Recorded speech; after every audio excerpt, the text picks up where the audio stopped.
নমস্কার বন্ধুরা, মা কালীর আবির্ভাব কীভাবে ছিল, কেনই বা মা কালীকে রক্তবীজে রক্তপান করতে হয়েছিল, চলুন তা জেনে নিই। রক্তবীজ নামক এক অসুর ব্রহ্মার কঠোর তপস্যা করার ফলে ব্রহ্মা রক্তবীজকে বরদান করেন যে স্বর্গ, মর্ত্য ও পাতালে কোনো দেবতা, কোনো ঋষি, কোনো নর অর্থাৎ মানুষ তাকে হত্যা করতে পারবে না। আর রক্তবীজকে এও বরদান করেছিলেন যে ওর শরীর থেকে এক বিন্দু রক্ত মাটিতে পড়লেই সেখান থেকে এক নতুন রক্তবীজ অর্থাৎ ওষুধ তৈরি হবে। রক্তবীজ এইরকম বর পাওয়ার ফলে পুরো স্বর্গরাজ্য দখল করার চেষ্টা করেন এবং দেবতাদের উপর অত্যাচার শুরু করেন। দেবতারা নিজেদের প্রাণ বাঁচাবার জন্য ব্রহ্মার কাছে যান। ব্রহ্মা এর কিছু সুরাহা বার করতে না পেরে ভগবান বিষ্ণু শরণাপন্ন হন। তখন ভগবান বিষ্ণু এর সুরাহা বার করেন এবং ব্রহ্মাকে বললেন, আপনি তো রক্তবীজকে দেবতা, ঋষি ও নর এই তিনজন বধ করতে পারবে না এই বর দিয়েছেন, কিন্তু আপনি তো কোনো দেবী রক্তবীজকে বধ করতে পারবে না এইরূপ বর তো দেননি। তবে দেবী দুর্গাই পারবে রক্তবীজকে বধ করতে।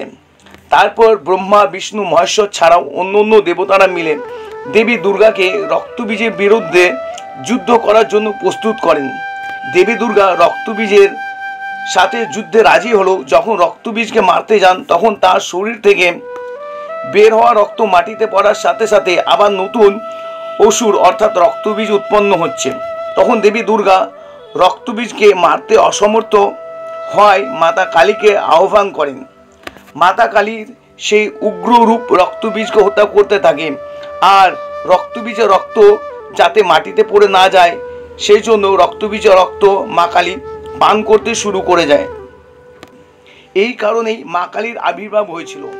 মা কালী আলাদা করে কেউ নয়, মা কালী অন্য কোনো দেব দেবীও নন, উনি হচ্ছেন মা দুর্গার একটি রূপ, মা দুর্গার শরীর থেকে বেরিয়ে আসা একটি রূপ।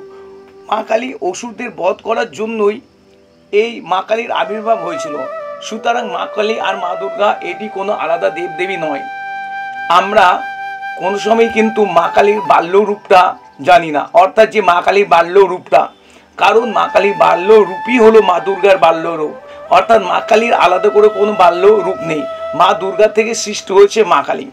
বন্ধুরা, ভিডিওটি যদি ভালো লেগে থাকে তবে অবশ্যই লাইক ও সাবস্ক্রাইব করবেন, আর কমেন্ট বক্সে অবশ্যই লিখবেন জয় মা কালী। ধন্যবাদ, নমস্কার।